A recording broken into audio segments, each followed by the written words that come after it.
We continue to track developments surrounding the White House's statement late on Monday on a possible Syrian chemical attack and how the United States would respond. By early afternoon yesterday, the Trump administration downplayed reports, including from NBC News, that key government officials were left out.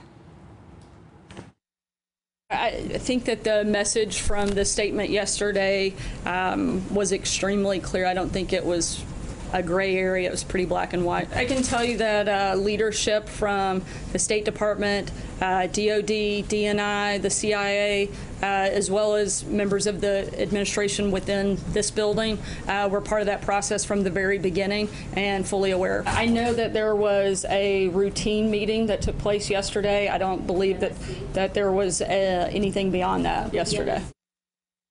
So the secretary, as you know, was at the White House yesterday. He met with the president, also a group meeting with the president's national security team.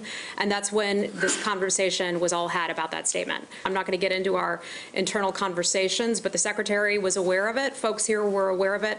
And that's what's important, and that's what matters. All right. Officials also say that intelligence indicates Syrian chemical weapons personnel have recently been visiting known production facilities. Also, that an aircraft was parked next to one facility. Russia says it has no information about a possible chemical attack, and any actions against Assad would be, quote, unacceptable. The Syrian president was filmed yesterday getting into the cockpit of a Russian warplane. I wouldn't do that if I were you. And was accompanied by the Russian Defense Chief Minister. All right, let's bring it right now. Former NATO Supreme Allied Commander, now the Dean of the Fletcher School of Law and Diplomacy at Tufts University, retired four-star Navy Admiral James Stavridis.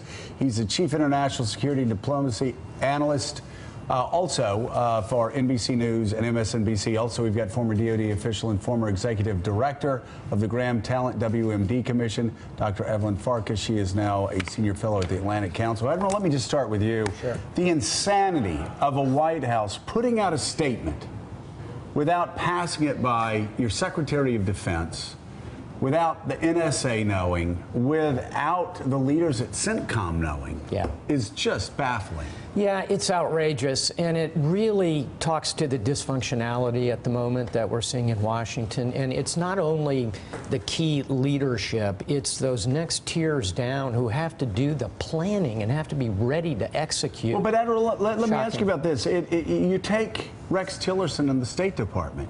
I mean, the State Department is rotting right now under Rex Tillerson's leadership, or lack thereof, because he will not force the issue and fill vacancies that the State Department desperately needs. Correct. And I think even worse, the inflow of young Foreign Service officers has been cut off. They're not bringing in bright young people. So it's the future of the State Department, Joe, not only what's happening today.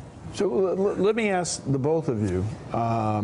One of the things that is most helpful to the United States and our role in the world is our relationships with other countries, specifically the NATO nations.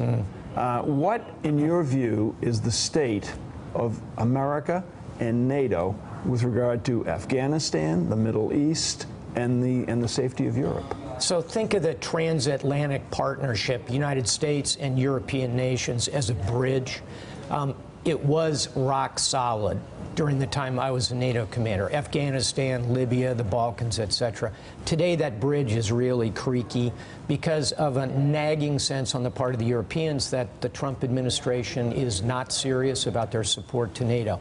Jim Mattis is doing a lot to kind of try and rebuild that, shore up that bridge. He's working around the clock. Fourth trip to Europe this week. But even more importantly, I agree with everything the Admiral just said, of course, as my old boss, but also the problem with Russia. I think our allies are really worried, Mike, that our president is going to make some kind of deal with Russia that will leave them out in the cold. And the G20 summit's coming up in in about a week. We'll see what Angela Merkel and Macron do there, because they have the lead now with Ukraine. But they're watching to see what is Trump going to do, what kind of conversation is he going to have with Vladimir Putin on the sidelines of the G20 summit. And they better talk about Syria. So, Admiral, was that statement put out by the White House a shot across Russia's bow as well, saying effectively you will pay a heavy price if one of these chemical attacks is launched, drawing a red line, a message to Assad, of course, but also to Russia? Very much so. And if you look at the last bag of Tomahawks we shot into Syria, frankly, they didn't have a lot of effect. So I think when you roll out this, you're going to pay a heavy price. There's a significant message going across the So you're in the breakers there. intelligence community, you're in the State Department, the Department of Defense, and you see this statement come out of the White House. What's happening in there? They are doing the contingency planning, Mika. The carrier Bush is in the Eastern Med now. But are they shocked? Are they scrambling? They are shocked and they are scrambling, and that is not the right way to run the railroad. Yeah. I mean, usually, again, you mentioned, Joe, that the State Department is missing personnel. You don't have people at the deputy level who are empowered, who are appointed, politically appointed people. At the deputies level, that's where you have the first crisis meeting, right, and you provide recommendations up to the cabinet. And then the cabinet says, okay, let's draw this red line. There are reports that ambassadors have given up calling the State Department. Yeah, they call the NSA. And so now they're calling the NSA, Mike, because there's nobody at the State Department. The problem with this is not a mistake.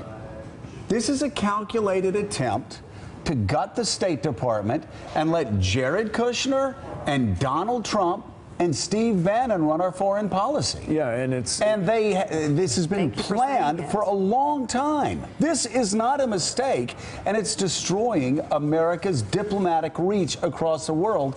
And when that diplomatic reach, when soft power is undercut, that's when we get into wars. And the rather amazing aspect out of all of this is you have Rex Tillerson, formerly the CEO of one of the globe's largest companies, most powerful companies, acting on the sidelines like a mute, like someone who has nothing to say or do about this.